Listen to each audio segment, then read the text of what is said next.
ഈ പാൻഡമിക് തുടങ്ങിയ പിന്നെ നമ്മളെല്ലാവരും കേട്ട് മടുത്തൊരു കാര്യമാണ് എല്ലാ സ്ഥലവും വൃത്തിയാക്കി വെക്കുക എന്നുള്ളത്. ശരിയാണ്, ഒരു പരിധിവരെ നമ്മളെല്ലാവരും ശ്രമിക്കുന്നുണ്ട് വൃത്തിയാക്കി വെക്കാനായിട്ട്. പക്ഷേ ഇപ്പോൾ നമ്മുടെ വീട്ടിലുള്ള സോഫ, കർട്ടൻ, ബെഡ് ഇതെല്ലാം കൂടെ വൃത്തിയാക്കി വെക്കുന്നത് നടക്കുന്ന കാര്യമല്ല. കാരണം നമുക്ക് സമയമില്ല. ഇനി ഇതൊക്കെ ചെയ്യാനായിട്ട് നമ്മളൊരു വാക്യൂം ക്ലീനർ മേടിക്കുകയാണെങ്കിലോ, നിങ്ങൾക്കറിയാം വാക്യൂമിൻ്റെ പ്രശ്നങ്ങൾ. അതിൽ വലിയൊരു കോഡ് ഉണ്ടാവും, അതേപോലെ വലിയ സൈസ് ആയിരിക്കും, പോർട്ടബിൾ ആയിരിക്കില്ല. അപ്പം നമ്മൾ ഉദ്ദേശിക്കുന്ന കാര്യങ്ങളൊന്നും നടക്കുകയുമില്ല. ഓരോ ദിവസം കൂടുന്നവരും ടെക്നോളജി സ്മാർട്ടറായി വരുവാണ്. സ്മാർട്ട് ഫോൺസ് മാത്രമല്ല, നമുക്കിപ്പോൾ സ്മാർട്ട് വാച്ചസ് ഉണ്ട്, സ്മാർട്ട് സ്വിച്ചസ് ഉണ്ട്, സ്മാർട്ട് ബൾബ്, സ്മാർട്ട് സ്പീക്കേഴ്സ്, കുറേയധികം കാര്യങ്ങൾ സ്മാർട്ടായിട്ട് വരുന്നു. ഈവൻ നമുക്ക് സ്മാർട്ട് വാക്യൂം ക്ലീനേഴ്സ് വരെ ഉണ്ട്.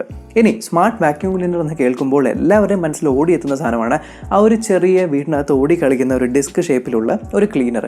എന്തായാലും ഇന്നത്തെ വീഡിയോയിൽ പരിചയപ്പെടുന്നത് അതിലും കുറച്ചുകൂടി സ്മാർട്ടറായിട്ടുള്ള ഒരു വാക്യൂം ക്ലീനറാണ്.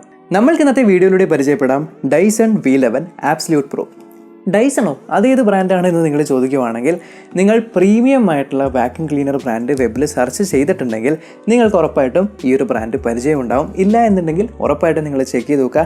എന്തുകൊണ്ടാണ് ഞാൻ ഈ ഒരു വാക്യൂം ക്ലീനറിൻ്റെ ഇത്ര സ്മാർട്ട് എന്ന് പറയാനുള്ള കാരണം എന്ന് വെച്ചാൽ, ഇതിനകത്ത് നിങ്ങൾക്ക് മൈക്രോ പ്രോസറുകൾ കിട്ടുന്നുണ്ട്. ഒരെണ്ണമല്ല, രണ്ടെണ്ണമല്ല, 3 മൈക്രോ പ്രോസറാണുള്ളത്.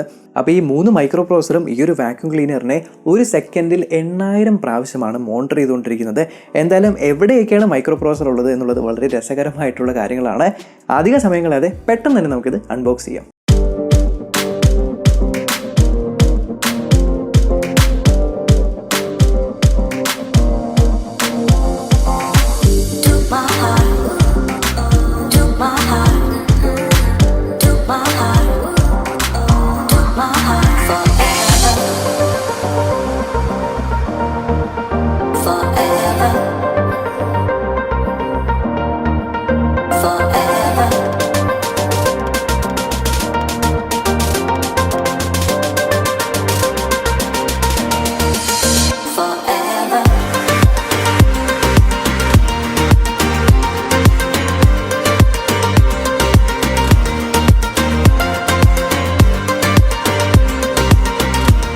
എന്തായാലും മാർവൽ സിനിമയിൽ കാണുന്ന പോലെ ഒരു സ്കൈഫൈ ഗണ്ണിൻ്റെ ഒരു ഷേപ്പിലാണ് ഈ ഒരു വാക്യൂം ക്ലീനർ ഉള്ളത്.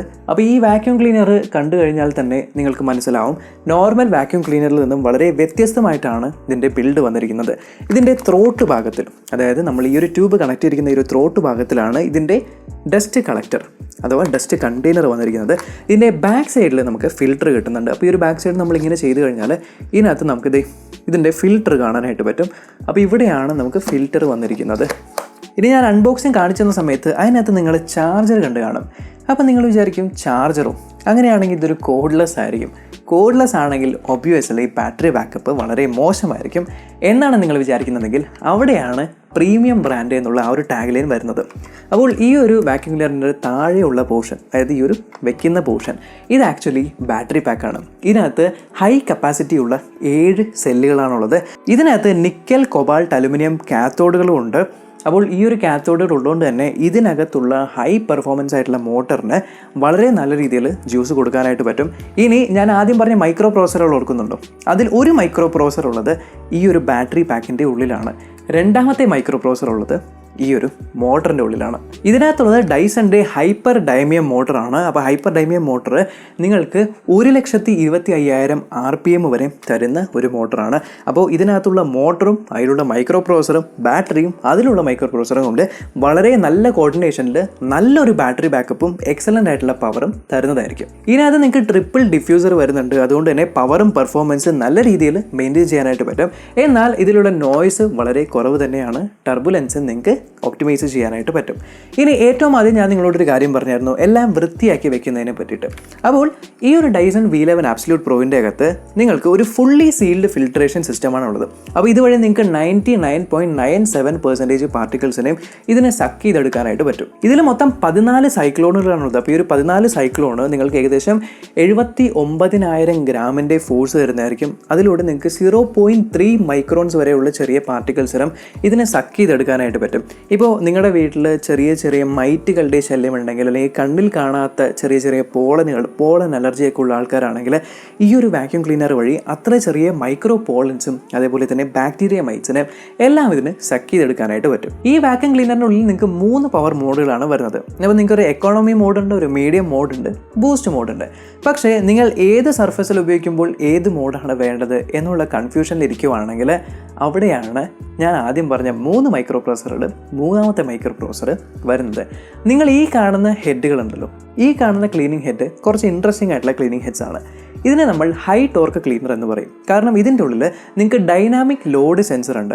ഇനി എന്താണ് ഡൈനാമിക് ലോഡ് സെൻസർ? അതായത് ഡൈനാമിക് ലോഡ് സെൻസർ എന്ത് ചെയ്യുമെന്ന് വെച്ചാൽ, നിങ്ങൾ ഈ ഒരു ഹെഡാണ് ഉപയോഗിക്കുന്നതെങ്കിൽ നിങ്ങൾ വെക്കുന്ന സർഫസ് ഏതാണോ ആ ഒരു സർഫസിലുള്ള റെസിസ്റ്റൻസ് മെഷർ ചെയ്തിട്ട് അതിന് വേണ്ടതായിട്ടുള്ള പവർ എത്രയാണെന്ന് ഓട്ടോമാറ്റിക്കലി നിങ്ങളുടെ മോട്ടറുമായിട്ട് കമ്മ്യൂണിക്കേറ്റ് ചെയ്ത് തരുന്നതായിരിക്കും. അതുകൊണ്ട് നിങ്ങൾക്ക് ഒപ്റ്റിമൽ ആയിട്ടുള്ള ക്ലീനിങ് കിട്ടും. നിങ്ങൾ ഏത് മോഡാണ് വെക്കേണ്ടതെന്ന് യാതൊരു ടെൻഷനും അടിക്കേണ്ട. എല്ലാ കാര്യങ്ങളും ഈ ഒരു മൈക്രോ പ്രോസറും ഈ ഒരു ഹൈ ലോഡ് സെൻസറും അല്ലെങ്കിൽ ഡൈനാമിക് ലോഡ് സെൻസറും ചെയ്യുന്നതായിരിക്കും. ഇതിൻ്റെ പ്രധാന ഗുണം വരുന്ന എവിടെയാണെന്ന് വെച്ചാൽ, ഇപ്പോൾ സപ്പോസ് നിങ്ങൾക്ക് ഒരു വലിയ ഹോൾ ഉണ്ട്, ആ ഒരു ഹോളിൽ ഒരു സ്ഥലത്ത് കാർപ്പറ്റാണ്, മറ്റേ സ്ഥലത്ത് ഒരു നോർമൽ ടൈൽസ് ആണ് എന്നുണ്ടെങ്കിൽ നിങ്ങൾ കാർപ്പറ്റിൽ നിന്ന് ടൈൽസിലേക്കൊക്കെ പോകുമ്പോൾ പവർ കൂട്ടാനും കുറയ്ക്കാനും ഒക്കെ നിങ്ങൾ മാനുവലി ചെയ്യേണ്ട ആവശ്യം വരില്ല. ഓട്ടോമാറ്റിക്കായിട്ട് ഇത് തന്നെ അഡ്ജസ്റ്റ് ആയിക്കൊള്ളുന്നതായിരിക്കും. ഇതിലൂടെ നിങ്ങൾക്ക് നല്ല രീതിയിൽ ബാറ്ററി സേവ് ചെയ്യാനും ലോങ്ങർ റൺ ടൈമും കിട്ടുന്നതായിരിക്കും. ഇനി റൺ ടൈമിൻ്റെയും ബാറ്ററിയുടെയും കാര്യങ്ങളൊക്കെ പറഞ്ഞു. ഇപ്പം ഞാൻ ഈ ഒരു കാര്യം ഫുൾ ചാർജ് ചെയ്തിട്ട് ഞാൻ ഉപയോഗിക്കുവാണെങ്കിൽ എത്ര നേരമായിരിക്കും ഈ ഒരു സാധനം ബാറ്ററിയിൽ റൺ ആവുന്നത് എന്നുള്ള കാര്യത്തിൽ നിങ്ങൾക്ക് സംശയം ഉണ്ടാകും. എന്നാൽ എത്ര നേരമാണ് റൺ ആവുന്നത്, നിങ്ങളിപ്പോൾ ഏത് മോഡിലാണ് റൺ ചെയ്യുന്നത്, ഇതിനകത്ത് എന്തെങ്കിലും ബ്ലോക്ക് ഉണ്ടോ, ഫിൽട്രേഷനിൽ എന്തെങ്കിലും പ്രശ്നമുണ്ടോ, ഫിൽറ്റർ പ്രോപ്പറാണോ, ഇതെല്ലാം കാണിക്കാനായിട്ട് നിങ്ങൾക്ക് ഇതിൻ്റെ പുറകെ ഒരു LCD സ്ക്രീൻ ഉണ്ട്. അപ്പോൾ ഈ ഒരു സ്ക്രീനിലൂടെ നമുക്ക് ഏത് മോഡാണ് ചൂസ് ചെയ്തിരിക്കുന്നതെന്ന് കാണാനായിട്ട് പറ്റും. അതുപോലെ തന്നെ നമ്മൾ ഉപയോഗിക്കുന്ന സമയത്ത് എത്ര നേരമായിരിക്കും ഈ ഒരു മോഡിൽ ഉപയോഗിച്ച് കഴിഞ്ഞാൽ നിങ്ങൾക്ക് ബാറ്ററി ബാക്കപ്പ് കിട്ടാനായിട്ട് പോകുന്നതെന്നും, അതുപോലെ തന്നെ ഇപ്പോൾ ഫിൽറ്ററൊക്കെ ഊരി കിടക്കുവാണ് അല്ലെങ്കിൽ ബ്ലോക്ക് ആയി കിടക്കുവാണെങ്കിൽ ആ ഒരു വാർണിങ്ങും കാര്യങ്ങളെല്ലാം അലേർട്സിലൂടെയും ഈ ഒരു സ്ക്രീനിലൂടെ നമ്മളെ അറിയിക്കും. ഇനി അടുത്ത ചാർജിങ്ങിൻ്റെ കാര്യത്തിൽ വരുവാണെങ്കിൽ ചാർജിങ് വളരെ സിമ്പിളാണ്. ഒരു സ്മാർട്ട് ഫോൺ എങ്ങനെയാണോ ചാർജ് ചെയ്യുന്നത് അതുപോലെ തന്നെ ഇതിൻ്റെ ഉള്ളിൽ കൊടുത്തിരിക്കുന്ന ചാർജർ ജസ്റ്റ് പ്ലഗിൽ കണക്ട് ചെയ്ത് ഇതിൻ്റെ പുറകിൽ കുത്തിക്കഴിഞ്ഞാൽ ചാർജ് ചെയ്യാനായിട്ട് പറ്റും. പക്ഷേ നിങ്ങൾക്ക് അഡീഷണൽ ആയിട്ട് ഒരു ഡോക്കും കൂടെ പ്രൊവൈഡ് ചെയ്യുന്നുണ്ട്. അപ്പോൾ ആ ഒരു ഡോക്കിൻ്റെ ഉള്ളിൽ നിങ്ങൾ ചാർജർ ഈ ഒരു രൂപത്തിൽ കണക്ട് ചെയ്ത് വെച്ച് കഴിഞ്ഞാൽ ആ ഡോക്ക് നിങ്ങൾക്ക് വാളിൽ മൗണ്ട് ചെയ്ത് വെക്കാനായിട്ട് പറ്റും. അപ്പോൾ വാളിൽ മൗണ്ട് ചെയ്ത് കഴിഞ്ഞാൽ ജസ്റ്റ് നിങ്ങളുടെ വാക്യൂം ക്ലീനർ ഇതിൻ്റെ മുകളിൽ വെച്ച് കഴിഞ്ഞിട്ട് പ്ലഗ് നിങ്ങൾ കുത്തിയിട്ട് ഓൺ ആക്കുന്ന സമയത്ത് നിങ്ങൾക്ക് ബാറ്ററി പാക്കിൻ്റെ അവിടെ 2 നീല LED ബ്ലിങ്ക് ചെയ്യുന്നത് കാണാൻ പറ്റും. അത് ചാർജിങ്ങിനെയാണ് സൂചിപ്പിക്കുന്നത്. അതുപോലെ തന്നെ നിങ്ങൾ മുകളിലുള്ള LCD ഡിസ്പ്ലേയിൽ നോക്കിക്കഴിഞ്ഞാൽ ഇപ്പോഴത്തെ പെർസെൻറ്റേജ് എത്രയാണെന്നും അത് ചാർജിങ് ആണ് എന്നുള്ള കാര്യത്തിലൊരു ആനിമേഷനും കാണിക്കുന്നതായിരിക്കും. ഇനി നമുക്ക് കുറച്ച് പ്രാക്ടിക്കൽ യൂസേജിൽ പോകാം. അപ്പോൾ ഞാൻ പലതരം ഹെഡുകൾ വെച്ചിട്ട് ഏതൊക്കെ സ്ഥലങ്ങളിലാണ് ഉപയോഗിക്കാനായിട്ട് പറ്റുന്നത് എന്നുള്ളത് കാണിച്ചു തരാം. ഇപ്പോൾ ഈ കാണുന്ന ഹെഡ് ഇതൊരു ഹൈ ടോർക്ക് ഹെഡാണ്. ഇതിനകത്ത് വളരെ സോഫ്റ്റ് ആയിട്ടുള്ള മെറ്റീരിയൽ കാണാനായിട്ട് പറ്റും. അപ്പോൾ ഇത് നമ്മൾ ഉപയോഗിക്കേണ്ടത് ഇപ്പോൾ ടൈൽസിലൊക്കെ ആണെങ്കിൽ സ്ക്രാച്ചസ് ഒക്കെ വീഴുന്ന സ്ഥലമാണ് എന്ന് നിങ്ങൾക്ക് പേടിയുണ്ടെങ്കിൽ അവിടെ ഉപയോഗിക്കാനായിട്ടാണ് ഈ ഒരു ഹെഡ്. ഇനി അഥവാ നിങ്ങൾക്ക് സോഫയൊക്കെയാണ് ക്ലീൻ ചെയ്യേണ്ടത് എന്നുണ്ടെങ്കിൽ നിങ്ങൾക്ക് ചെറിയ ഹൈ ടോർക്ക് ഹെഡ് ഉപയോഗിക്കാം. അപ്പോൾ ഇതിൻ്റെ ഉള്ളിൽ നിങ്ങൾക്ക് ചെറിയ സോഫ്റ്റ് ആയിട്ടുള്ള ബ്രിസിൽസും കാണാനായിട്ട് പറ്റും. അപ്പോൾ നിങ്ങളുടെ സോഫയുടെ ആ ഒരു റെസിസ്റ്റൻസ് എത്രയാണ് എന്നുള്ളത് നോക്കിയിട്ട് ഓട്ടോമാറ്റിക്കലി പവർ അഡ്ജസ്റ്റ് ചെയ്ത് സോഫ ക്ലീൻ ചെയ്യാനായിട്ട് പറ്റും. ഇനി സോഫയുടെ ഇടയിലുള്ള ഭാഗം അതിനകത്തേക്ക് ഇത് നമ്മൾക്ക് കയറ്റാനായിട്ട് പറ്റില്ല. അതുകൊണ്ട് നിങ്ങൾക്ക് ഈ ഒരു ഹെഡ് ഉപയോഗിക്കാം. അപ്പോൾ ഈ ഒരു കൂർത്തിരിക്കുന്ന ഹെഡ് വഴി നിങ്ങൾക്ക് സോഫയുടെ ഇടയിലൊക്കെ കുടുങ്ങി കിടക്കുന്ന ചെറിയ ചെറിയ അഴുക്കുകളെല്ലാം സക്ക് ചെയ്ത് കളയാനായിട്ട് പറ്റും. ഇനി അഥവാ നിങ്ങൾക്ക് TV അല്ലെങ്കിൽ ലാപ്ടോപ്പിൻ്റെ കീബോർഡൊക്കെയാണ് ക്ലീൻ ചെയ്യേണ്ടെങ്കിൽ കുറച്ച് സോഫ്റ്റ് ബ്രിസിൽസുള്ള ബ്രഷുള്ള ഒരു ഹെഡാണ് ഈ കാണിക്കുന്ന ഹെഡ്. ഇതിനെ നമ്മൾക്ക് ഒരു എക്സ്റ്റൻഷൻ കോഡ് അല്ലെങ്കിൽ ഒരു എക്സ്റ്റൻഷൻ കേബിൾ എന്ന് വേണമെങ്കിൽ പറയാം. ഈ ഒരു എക്സ്റ്റൻഡറിൽ നിങ്ങൾ കണക്ട് ചെയ്ത് കഴിഞ്ഞാൽ നിങ്ങൾക്ക് സുഖമായിട്ട് TV എല്ലാം വൃത്തിയാക്കാനായിട്ട് പറ്റും എന്നുള്ളതാണ്. ഇനി സപ്പോസ് നിങ്ങൾക്ക് നിങ്ങളുടെ കാറിൻ്റെ ഉള്ളിലുള്ള കാർപ്പറ്റ് എല്ലാം ക്ലീൻ ചെയ്യാനായിട്ടുണ്ട്. അപ്പോൾ അതിനകത്ത് വളരെ നല്ല രീതിയിൽ സാൻഡും ഡസ്റ്റും ഒക്കെ ഉണ്ടെന്നുണ്ടെങ്കിൽ കുറച്ച് ബ്രഷ് ടൈപ്പിലുള്ള എന്തെങ്കിലും ക്ലീനിങ് ഹെഡ് വേണമെന്നുണ്ടെങ്കിൽ ഈ ക്ലീനിങ് ഹെഡ് ഉപയോഗിക്കാം. അപ്പോൾ ഇതിൻ്റെ അറ്റത്ത് നമുക്ക് ബ്രഷ് പോലെ കാണാനായിട്ട് പറ്റും. ഈ ഒരു ബ്രഷ് വഴി സുഖമായിട്ട് നിങ്ങൾക്ക് ഇതേപോലത്തെ ചെറിയ ചെറിയ സാൻഡ് പാർട്ടിക്കിൾസ് എല്ലാം കാർപ്പറ്റും അതേപോലെ തന്നെ നമ്മുടെ കാറിൻ്റെ ഉള്ളിലുള്ള ഈ ഒരു മാറ്റിൽ നിന്നുമെല്ലാം സുഖമായിട്ട് സക്ക് ചെയ്തെടുക്കാനായിട്ട് പറ്റും. ഇനി നിങ്ങൾക്ക് കാർപ്പറ്റാണ് ക്ലീൻ ചെയ്യേണ്ടത് എന്നുണ്ടെങ്കിൽ നിങ്ങൾക്ക് ഈ ഒരു ഹൈ ടോർക്ക് ഹെഡ് ഉപയോഗിക്കാനായിട്ട് പറ്റും. അപ്പോൾ ഇതുവഴി നിങ്ങൾക്ക് കാർപ്പറ്റിലുള്ള അഴുക്കുകളെല്ലാം നല്ല രീതിയിൽ കളയാനായിട്ട് പറ്റും. ഇപ്പോൾ കാണുന്ന ആ ഒരു ചേമ്പറിൽ ഡസ്റ്റ് കളക്ഷൻ ചേമ്പറിൽ നോക്കിക്കഴിഞ്ഞാൽ ഈ കാർപ്പറ്റ് നമ്മൾ ക്ലീൻ ചെയ്ത് കഴിഞ്ഞപ്പോൾ കിട്ടിയിരിക്കുന്ന ആ ഒരു ഡസ്റ്റാണ് ഇതിനകത്ത് മുഴുവനായിട്ട് നമുക്ക് കാണുന്നത്. ഇനി അതേപോലെ ബെഡ് മാട്രസ് എല്ലാം ക്ലീൻ ചെയ്യാനായിട്ട് നിങ്ങൾക്ക് ഈ ഒരു ഹെഡ് ഉപയോഗിക്കാവുന്നതാണ്. അപ്പോൾ നിങ്ങളുടെ ബെഡിൽ ചെറിയ ചെറിയ കണ്ണിൽ കാണാത്ത ചെറിയ ബാക്ടീരിയാസ്, മൈറ്റ്സ് അങ്ങനത്തെ കാര്യങ്ങളൊക്കെ ഉണ്ടെങ്കിൽ ഇതൊക്കെ നിങ്ങൾക്ക് സക്ക് ചെയ്തെടുക്കാനായിട്ട് ഈ ഹെഡ് ഉപയോഗിക്കാനായിട്ട് പറ്റും. ഇനി അഥവാ നിങ്ങളിപ്പോൾ വീട്ടിൽ ഫാനാണ് ക്ലീൻ ചെയ്യുന്നതെങ്കിൽ ഫാനിൻ്റെ മുകളിലുള്ള ആ ഒരു ഏരിയ എത്തണം. അപ്പോൾ അതിന് വേണ്ടി നിങ്ങൾക്കൊരു ബെൻഡബിൾ ആയിട്ടുള്ള ഒരു ഹെഡ് വേണമെന്നുണ്ടെങ്കിൽ ഇത് ഉപയോഗിക്കാനായിട്ട് പറ്റും. അപ്പോൾ ഇത് നമ്മൾ ഈ ഒരു എക്സ്റ്റൻഷൻ പൈപ്പിൻ്റെ അറ്റത്ത് കണക്ട് ചെയ്തിട്ട് അതിലേക്ക് നമുക്ക് വേണ്ട ഹെഡ് ഏതാണോ അത് കണക്ട് ചെയ്ത് കഴിഞ്ഞാൽ ഇതേപോലെ എത്താനായിട്ട് ബുദ്ധിമുട്ടുള്ള സ്ഥലങ്ങളിൽ നിന്നുള്ള നമുക്ക് ഡസ്റ്റ് സക്ക് ചെയ്ത് കളയാനായിട്ട് പറ്റും. ഇപ്പം ഞാൻ എൻ്റെ വീട്ടിലുള്ള ഒരു ഫാൻ ഈ ഒരു വാക്യൂം ക്ലീനർ മാത്രം ഉപയോഗിച്ച് ക്ലീൻ ചെയ്തിട്ടുണ്ട്. അപ്പോൾ ഇതായിരുന്നു നമ്മുടെ ഫാനിൻ്റെ മുന്നത്തെ അവസ്ഥ. മുഴുവനും പൊടി പിടിച്ച് അഴുക്ക് പിടിച്ച് കിടക്കുമായിരുന്നു.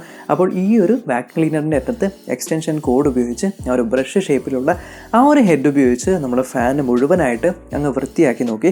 ഏറ്റവും അവസാനം നമുക്ക് ഈ ഒരു റിസൾട്ടാണ് വൃത്തിയാക്കി കഴിഞ്ഞപ്പോൾ കിട്ടിയത്. അതുകൊണ്ട് തന്നെ വളരെ നല്ല രീതിയിൽ പ്രവർത്തിപ്പിക്കാൻ പറ്റുന്ന ഒരു വാക്യൂം ക്ലീനർ തന്നെയാണ്, ഒരു മൾട്ടി പർപ്പസ് വാക്യൂം ക്ലീനർ എന്ന് തന്നെ പറയാം. അപ്പോൾ ഇതിനകത്ത് നമ്മൾ ഫാൻ ക്ലീൻ ചെയ്ത സമയത്ത് കുറേയധികം ചെറിയ ചെറിയ പൊടിപടലങ്ങൾ താഴേക്ക് വീണു. അപ്പോൾ എല്ലാം അതിന് ഈ ഒരു ചെറിയ ബ്രഷ് കൊണ്ട് സക്ക് ചെയ്തെടുക്കാനായിട്ട് പറ്റില്ല.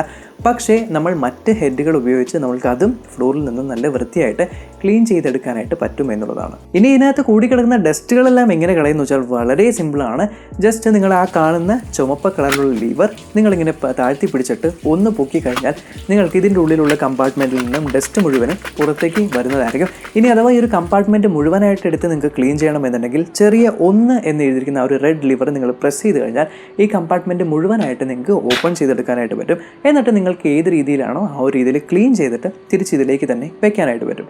ഇനി ബാറ്ററി ലൈഫിൻ്റെ കാര്യം സംസാരിക്കുകയാണെങ്കിൽ നമ്മൾ എക്കോണമി മോഡിലാണ് ഇടുന്നതെങ്കിൽ നമുക്ക് അവിടെ എഴുതി കാണിക്കുന്ന സമയം ഏകദേശം 1 മണിക്കൂറിൽ മുകളിലാണ്, 72 മിനിറ്റൊക്കെയാണ് കാണിക്കുന്നത്.